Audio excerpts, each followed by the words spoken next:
அனைவருக்கும் அன்பான வணக்கம். நான் உங்கள் அரவிந்த்குமார். இந்த லைவ் எதுக்கு அப்படின்னு சொல்லிட்டு என்னோட இன்ஸ்டாகிராம் ஃபாலோவர்ஸ், ஃபேஸ்புக் ஃபாலோவர்ஸ்க்கு தெரியும். இன்னைக்கு தை மாதம், மக நட்சத்திரம். அன்னை மீனாட்சி என்னுடைய இஷ்ட தெய்வம், என்னுடைய வழிபடு தெய்வம், என்னை வழி நடத்துகிற என்னுடைய ஆறுயிருக்கும் மேலான என்னை இந்த உலகுக்கு தந்த அன்னை மீனாட்சியினுடைய அவதார நட்சத்திரம் தை மாதம் மக நட்சத்திரம் அப்படின்னு இப்போ அண்மை காலங்களில் நிறைய இடத்துல அந்த விஷயங்கள் கொஞ்சம் கொஞ்சமாக பரவிக்கிட்டே இருக்குது. இதுக்கான ஆதாரம் போன வருஷமே நான் இதுக்கு ஒரு வீடியோ ஒன்று போட்டிருந்தேன். அந்த நாள் அன்றைக்கி நான் வீட்டில் பூஜை பண்ண வீடியோ நான் போட்டிருந்தேன். இதுக்கான ஆதாரம் எங்கே இருக்குது அப்படின்னு சொல்லிட்டு இதை மதுரையில் திருவிளையாடல் புராணத்தை ஆய்வு செய்யக்கூடிய ஆய்வு மையம் அங்கேருந்தே அஃபிஷியல் நோட்டிஃபிகேஷன் வந்திருக்கு. அவங்க அந்த பாடல்களை எல்லாம், குறிப்பாக தடாதகை பிராட்டியாருடைய ஜனன படலம், அவதார படலத்தில் இருந்து அந்த பாடல்களை எல்லாம், அது மகம்தான் அப்படின்னு சொல்லக்கூடிய அந்த பாடல்களை எல்லாம் எடுத்து அனுப்பிச்சிருந்தாங்க. அதுவும் சர்க்குலேட் ஆச்சு. மதுரையில் தம்பி நவீன் ஒருத்தர் இருக்கிறார். அவர் அந்த பாடல்களை எனக்கு அனுப்பிச்சார். நானும் அந்த பாடல்களை என்கிட்ட இருக்கிற திருவிளையாடல் புராணத்தோட ரெஃபர் பண்ணி பார்த்தேன். அதில் என்ன இருக்குன்னா, மகப்பேறு மகம் அப்படிங்கிற வார்த்தை நிறைய இடத்துல குறிப்பிடப்பட்டிருக்கு. உங்களுக்கு சரியா சொல்லணும்னா 6 அல்லது 7 இடத்துல மகப்பேறு மகம் அப்படிங்கிற அந்த வார்த்தை குறிப்பிடப்பட்டிருக்கு.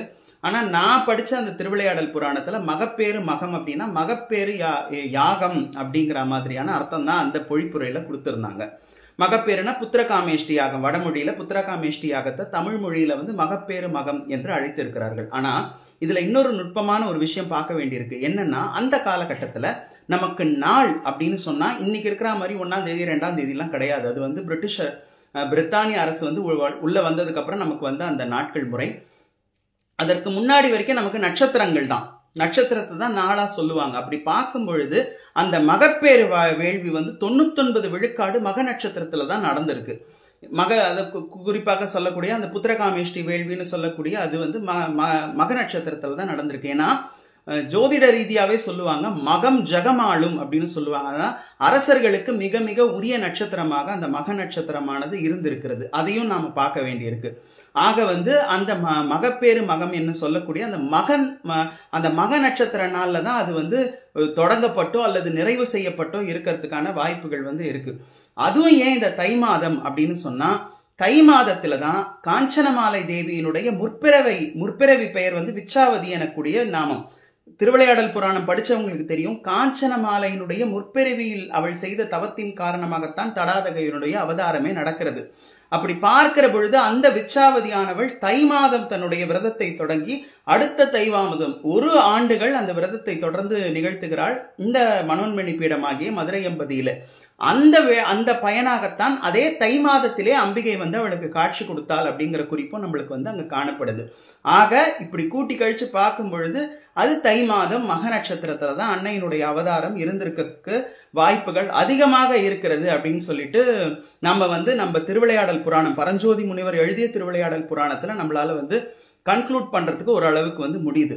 ஆனா இதற்கு முன்னாடி எழுதப்பட்ட பெரும்பேற்று புலியூர் நம்பி அவர்கள் எழுதிய திருஆலவாயுடையார் திருவிளையாடல் புராணத்திலோ அல்லது வடமொழி திருவிளையாடல் புராணத்திலோ எங்கேயுமே அந்த மக நட்சத்திரம் என்பது சொல்லப்படவில்லை என்பதும் இன்னொரு விஷயம். சரி, எந்த நட்சத்திரமா இருந்தா என்ன, நம்மளுடைய பேரரசியை, இந்த தமிழ்நாட்டை அரசாண்ட, தமிழ்நாடு மட்டுமல்லாது 56 தேசங்களிலும் தன்னுடைய மீன் கொடியை பறக்க விட்டு ஆட்சி செய்த தடாதகை ராஜ்யம் ஒரு பெண் அரசாண்டால் எப்படி இருக்கும் என்று இந்த உலகுக்கு நிரூபித்த அந்த தடாதகையினுடைய அவதாரத்தை கொண்டாட ஏதாவது ஒரு நாள் நமக்கு கிடைக்கணும் இல்லையா? இந்த நாள் நம்ம எடுத்துக்கலாம். அப்படிங்கிறதுனால இந்த நாள் அடியனுடைய இல்லத்துல ஒரு சிறப்பு பூஜைன்னு சொல்ல முடியாது, ரொம்ப எளிமையான பூஜை தான் வச்சுக்கோங்க. அந்த எளிமையான பூஜையை நான் அன்னைக்காக நான் செஞ்சிருக்கிறேன். அதை நான் உங்களுக்கு முதல்ல காட்டுறேன். அதுக்கப்புறம் அன்னை பத்தின ஒரு சில விஷயங்களை உங்களோடு நான் பரிமாறிக்கிறேன். சரிங்களா? இப்ப நீங்க பாருங்க. எங்களுடைய இல்லத்தின் அரசி, எங்களுடைய கண்ணுக்கும் கண்ணான அன்னை தடாதகை நாச்சியார் இன்னைக்கு ரொம்ப ஆச்சரியமா, இது மல்லி சீசனே கிடையாது. ஆனா இன்னைக்கு எங்க பூக்காரனா மல்லி கொண்டு கொடுத்தாரு. அதுவும் மதுரைக்காரிக்கு மல்லி இல்லைன்னா இப்படி, அதுவும் நல்ல வாசமான ஒரிஜினல் மல்லியே கிடைச்சிருக்கு. இப்ப கிடைக்கிற அந்த நந்தியாவட்டெல்லாம் கிடையாது, நல்ல வாசமான வாசமல்லி. அதுதான் கொண்டைக்கும் கழுத்துக்கும் போட்டிருக்கேன். தாமரை, அவளுடைய கண்களே தாமரை போன்றது. அது மட்டும் இல்லாம பொச்சாமரை குளத்துக்கே சொந்தக்காரமா. தாமரை பூ இல்லாம எப்படி, அதனால 2 தாமரை பூ சாத்திருக்கேன். இங்க சொக்கநாதர், மீனாட்சி சொக்கநாதருக்கு பிச்சிப்பூ சாத்தி வச்சிருக்கேன். அப்புறம் நீங்க இங்க பார்க்கலாம், மாக்கோலமிட்டு 2 பக்கம் 2 பாவை விளக்கு ஏற்றி வச்சிருக்கேன். அப்புறம் வந்து நிறை குடம் நீர் வைத்திருக்கிறேன். இந்த குடம் வந்து ரொம்ப விசேஷமான ஒரு குடம். இன்னைக்கு தான் வந்தது. அதுவும் இன்னைக்கு வந்தது பாருங்க, சரியா ஆர்டர் பண்ணதுக்கு அப்புறம் இன்னைக்கு தான் வந்தது. இது வந்து 3 மெட்டலால செய்யப்பட்டது, பித்தளை, வெண்கலம் மற்றும் செப்பு. அது முழுக்க நிறை குடம் நீர் வைத்திருக்கிறேன். ஏன்னா நம்மள தமிழர்களுடைய கலாச்சாரத்துல பாத்தீங்கன்னா நிறை குட நீர் எல்லாத்துக்கும் நம்ம பயன்படுத்துவோம், எல்லா நல்ல விஷயங்களுக்கும் நம்ம வந்து பயன்படுத்துவோம். நமக்கு மங்களமான பொருள் அப்படின்னு சொன்னா நிறை குட நீர் தான். அதனால வந்து அந்த நிறை குடம் நல்ல தண்ணி நிரப்பி அதுல வெட்டி வேறு, விளாமச்சம் வேறு, ஜாதிக்காய், மாசிக்காய், அதுக்கப்புறம் ஏலக்காய், கிராம்பு, அதுக்கப்புறம் பச்சை கற்பூரம், அதுக்கப்புறம் வந்துட்டு ஜாதி பத்திரி, இதெல்லாம் அரைச்சு கொஞ்சமா பொடியா சேர்த்திருக்கேன். ஏன்னா வாசனையா இருக்கணுங்கிறதுக்காக வாசனை மலர் வந்து முழுக்க நிரப்பியிருக்கேன், பன்னீர் ரோஜா நிரப்பியிருக்கேன். அப்புறம் அம்பிகைக்கு ஒரு சிறு நெய்வேத்தியமாக சர்க்கரை பொங்கல் வந்து வச்சிருக்கிறோம்.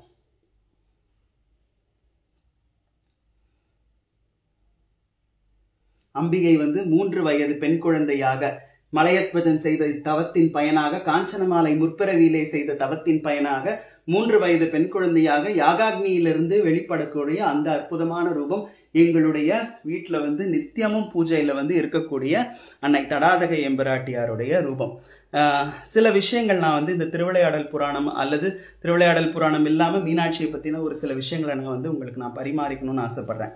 திருவிளையாடல் புராணம் எழுதப்பட்ட காலகட்டம் ரொம்ப பின்னாடி தான். பரஞ்சோதி முனிவருடைய திருவிளையாடல் புராணம் எழுதப்பட்ட காலகட்டம் வந்து ரொம்ப பின்னாடி தான். அதுல வந்து அம்பிகையை வந்து அவர் பலவாறு துதித்து இருக்கிறார். ஆனா அதையும் தாண்டி வந்து நான் என்னுடைய ரொம்ப ரொம்ப பிடித்தமான ஒரு நூல் அப்படின்னு சொன்னா சிலப்பதிகாரம்.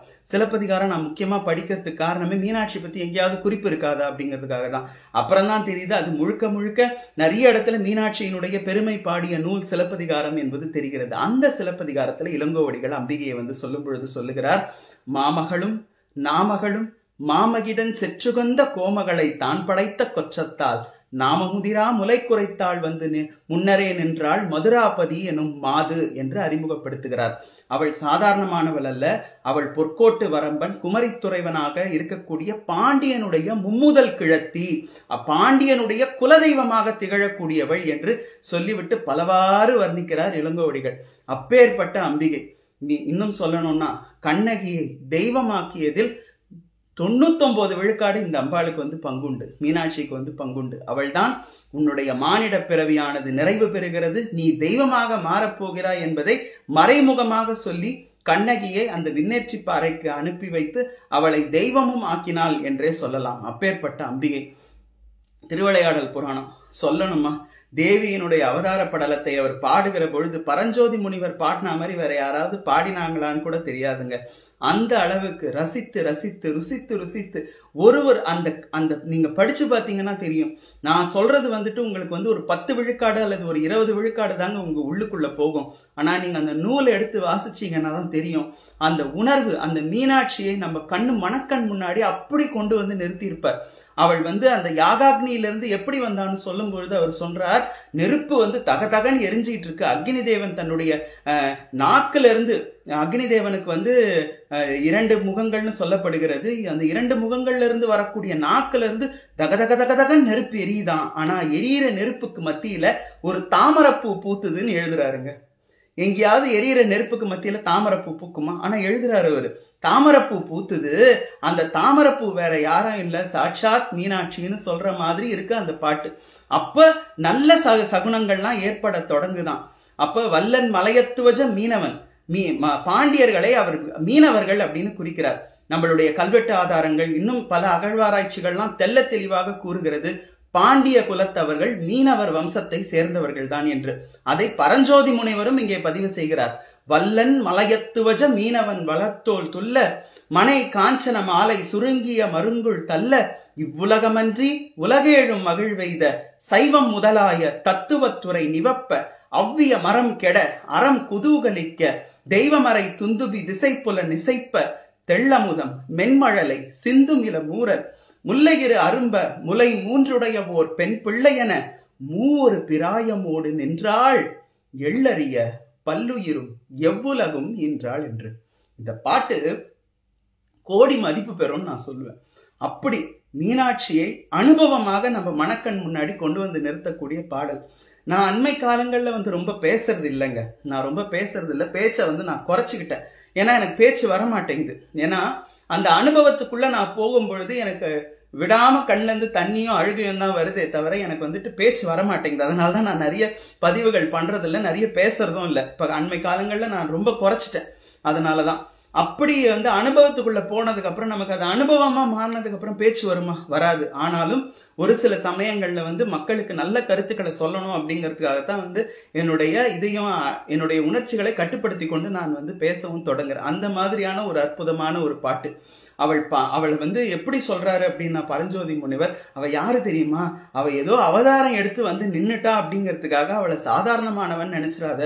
அவள் பராசக்தி, அவள் ஆதிசக்தி, அவள் இச்சாசக்தி, அவள் கிரியாசக்தி, அவள் ஞான சக்தி, சகல சக்தி ஸ்வரூபிணியாக இருக்கக்கூடிய அன்னை ஆதிபராசக்திங்கிற ஒரு பாட்டுல, பறையாதி விருப்பறிவு தொழிலாகி உலகனைத்தும் படைத்து காத்து அழித்து மறையாது துடைத்து அருளியவள் இன்று தன் வடிவு வேறாய் மறையாதி மறை கடந்த ஒரு முதல்வி செழியன் செய்த தவத்தின் பயனான் அவனுக்கு மகளாக வந்து உதித்தாள் என்று ஒரு பாட்டுல ரொம்ப அழகா பதிவு செய்யறார்.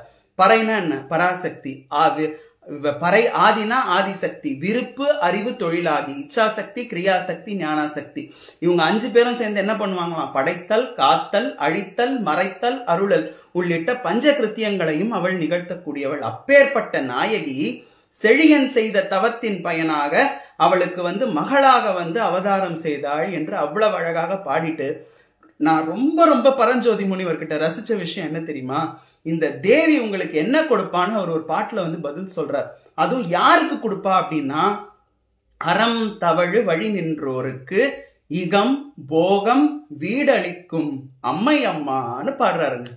அந்த அம்மாங்கிற வார்த்தை, அந்த அம்மை அம்மாங்கிற வார்த்தை எப்படின்னா ஒரு எக்ஸ்கிளமேட்டரி மார்க் மாதிரி தான், ஒரு ஆச்சரியக்குறி மாதிரி தான். இவ யாருன்னா, அதுவும் யாருக்கு சொல்ல? பக்தருக்கு சொல்லலைங்க. அறம் தவழு வழி நின்றோருக்கு, அறவழியில நிற்கக்கூடியவங்களுக்கு என்னென்ன கொடுப்பாளாம்?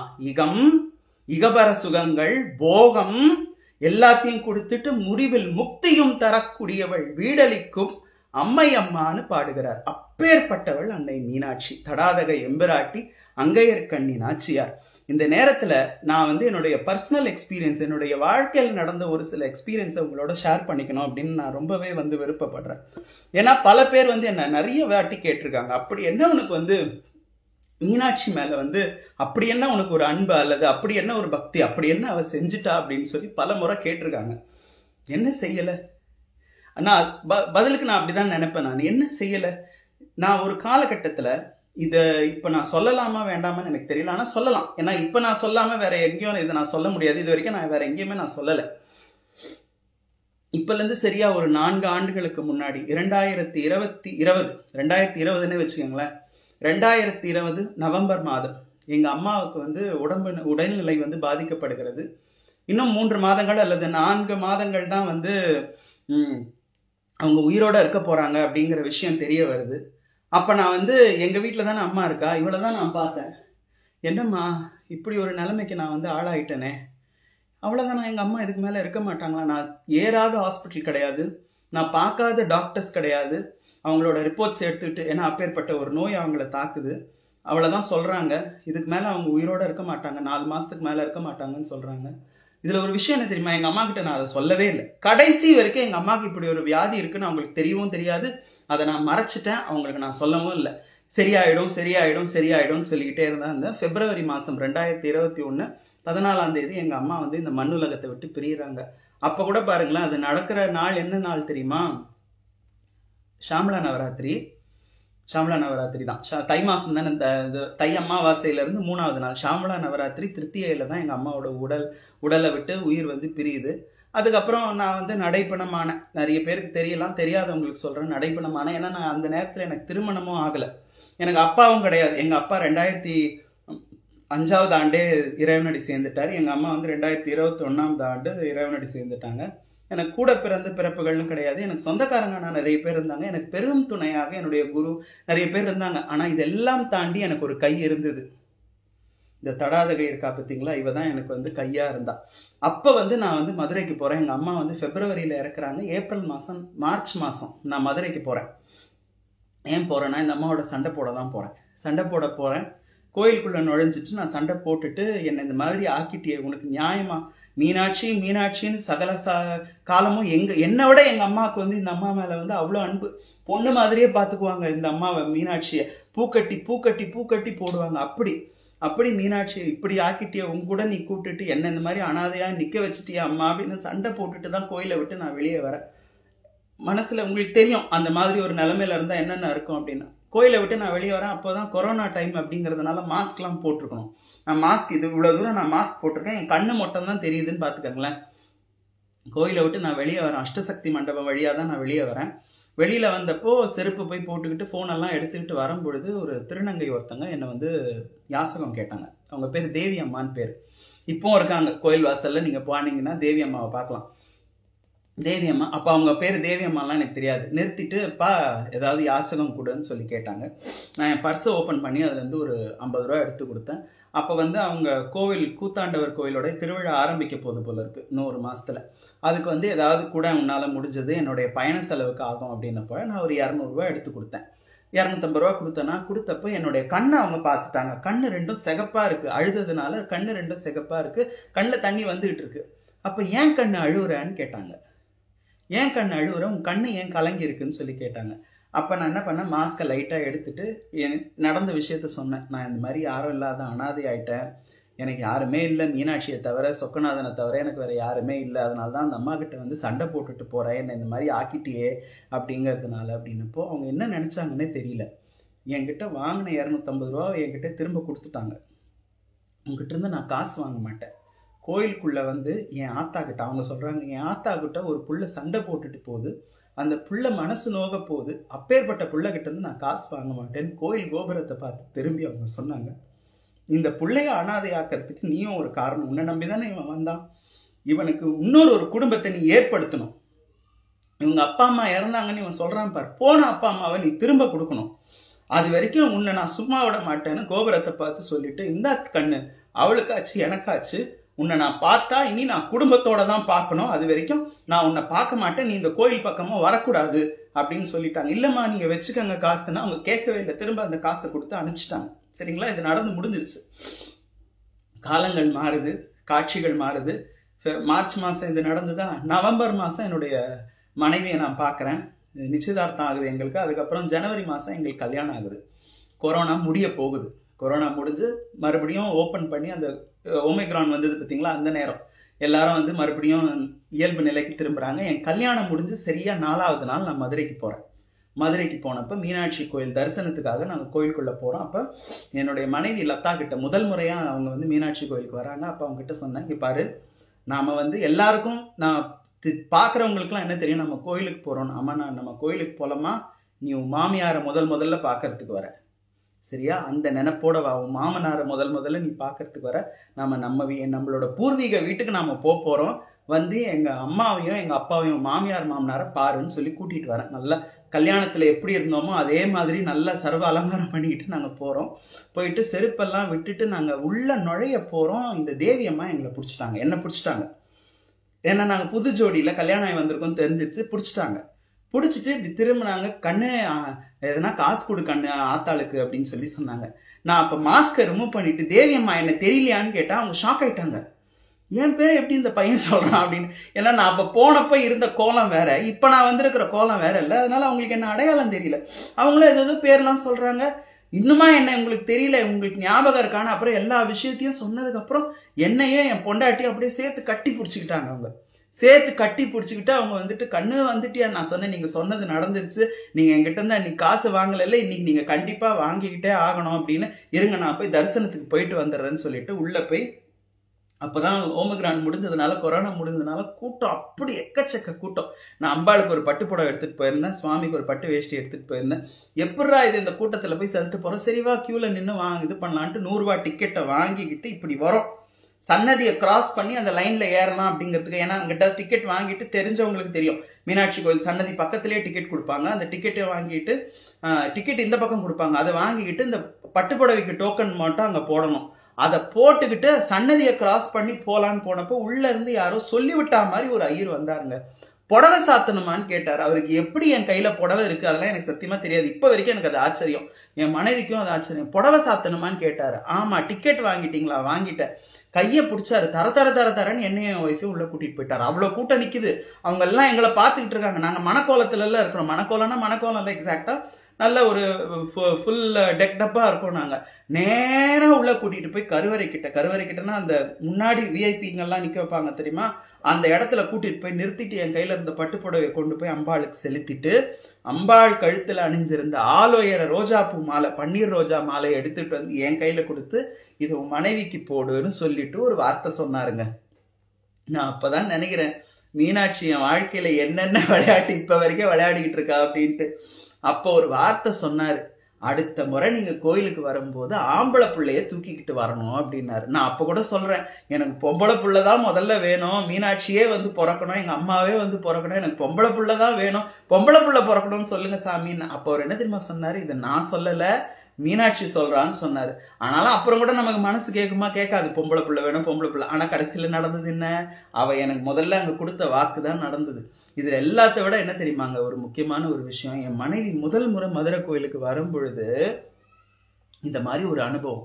அவளே கண்ணில் தண்ணி விட்டு, என்னங்க இப்படி அந்த அம்மா கூப்பிட்டு நீங்க ஒரு வார்த்தை சொன்னீங்க மாமியாருன்னு, அதை நான் ப்ரூவ் பண்ணணும் பாருடா அப்படிங்கிறதுக்காக கூட்டிட்டு வந்து முன்னாடி, ஏன்னா சொந்தக்காரங்களை தானே நம்ம முதல்ல கூப்பிட்டு பார்ப்போம் இல்லையா, அந்த சொன்ன அந்த வார்த்தை இருக்கு பார்த்தீங்களா, அங்கதாங்க நிக்குது தெய்வம். நீங்க எப்படி நீங்க அந்த நம்பிக்கையோட நீங்க பாக்குறீங்களோ.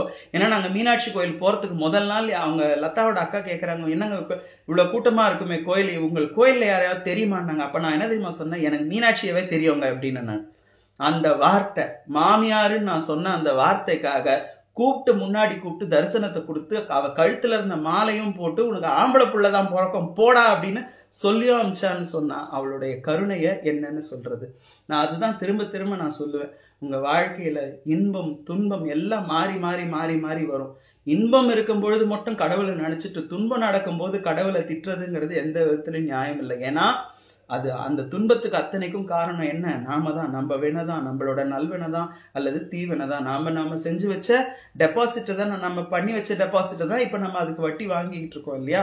ஆனாலும் ஒரு கதவு மூடினா இன்னொரு கதவு திறக்குங்கிற மாதிரிதான் என்னுடைய வாழ்க்கையில யாருமே இல்லாத இடத்துல நின்றனா இப்ப எல்லாரும் இருக்கக்கூடிய, குறிப்பா ரத்த சம்பந்தம் இருக்கக்கூடிய உறவோட இன்னைக்கு இருக்கிறேன்னா அதுக்கு அன்னை மீனாட்சி தான் வந்து கருணை காமிச்சா அப்படின்னு சொல்லணும். இந்த விஷயத்த நான் எங்கேயுமே சொன்னது இல்லைங்க, சொல்லணும்னு அவசியமும் இல்லை. ஏன்னா இது ரொம்ப எமோஷ்னலான ஒரு விஷயம் அப்படிங்கிறதுனால நான் பெரும்பாலும் பதிவு பண்ணலை. இதை நான் இந்த இடத்துல கூட பதிவு பண்றதுக்கு காரணம் என்ன தெரியுமா, இதை நாளைக்கு நான் பார்க்கும்போது நினைச்சுக்கணும், இந்த மாதிரி ஒரு விஷயம் என்னுடைய வாழ்க்கையில நடந்தது. அப்ப மீனாட்சி தான் என் கையை பிடிச்சி தூக்கி விட்டா, அந்த தடாதகை தான் அவ கையை கொடுத்து என்னை தூக்கி விட்டா அப்படிங்கிறத நான் அப்பப்ப நினைச்சு பார்க்கணுங்கிறதுக்காகவே இந்த பதிவை நான் வந்து கொடுக்குறேன்.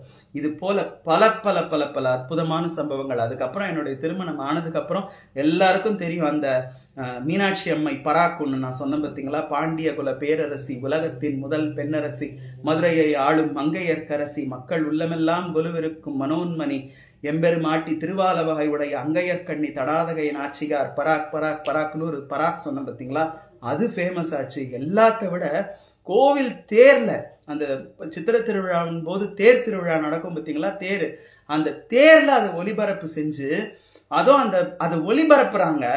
அந்த பராக் பராக் பராக்னு என்னுடைய குரல் வரும் பொழுது அவங்க சுத்தி இருக்கிற மக்கள் எல்லாம் சேர்ந்து பராக் சொன்னதை பார்த்தப்போ எனக்கு இதுக்கு மேல அங்கீகாரம் வேண்டாம். என்னுடைய நண்பர் திரு ராம் தங்கவேல் அவர்கள், நிறைய பேருக்கு தெரியும், மீனூஸ் டிவைன் ஸ்கல்ப்சர்ஸ், மீனாட்சி அம்பிகையினுடைய உருவத்தை தத்ரூபமா செஞ்சு அதுக்கு தான் நாங்கள் விழாலாம் கூட எடுத்தோம். இப்ப எல்லா இடத்துலயும் வந்து 1860களில் எடுக்கப்பட்ட மீனாட்சியினுடைய மூலவர் போட்டோன்னு வர்றது அவர் செஞ்ச சிலை தான், அந்த சிலை தான்.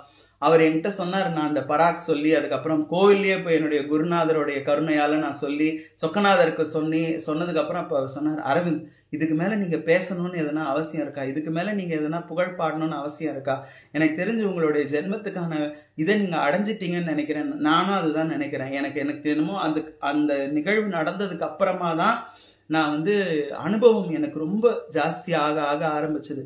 மீனாட்சிங்கிற வார்த்தை யாராவது ஒரு 4 வாட்டி சொன்னாலோ, அந்த அம்பாளை பத்தி எங்கேயாவது கேட்டாலோ, இல்லை ஏதாவது பாடல் கேட்டாலோ, நான் வந்து என்ன பண்றேன்னா ஆழ்ந்த அனுபவத்துக்கு போயிடுறேன். எனக்கு வார்த்தை வரமாட்டேங்குது, அழுக மட்டும்தான் வருது. அப்பேற்பட்ட அனுபவம் அன்னை மீனாட்சி. நாம் திரும்ப திரும்ப திரும்ப திரும்ப பதிவு பண்றது, மீனாட்சி பெரும் பெயர் அல்ல, அது அனுபவம். அறம் வழி நிற்கக்கூடிய அனைத்து பேருக்கும் இகம் போகம் வீடு என்ற சகலத்தையும் வாரி கொடுக்கக்கூடிய பேர் அனுபவம் அன்னை மீனாட்சி. அந்த அனுபவமாக தெய்வத்தை பார்க்க பழகணுங்க. இன்னைக்கு தெய்வம் என்பது ஒரு வியாபார பொருளாக மாறிவிட்டது. அதுதான் இன்னைய சூழ்நிலை.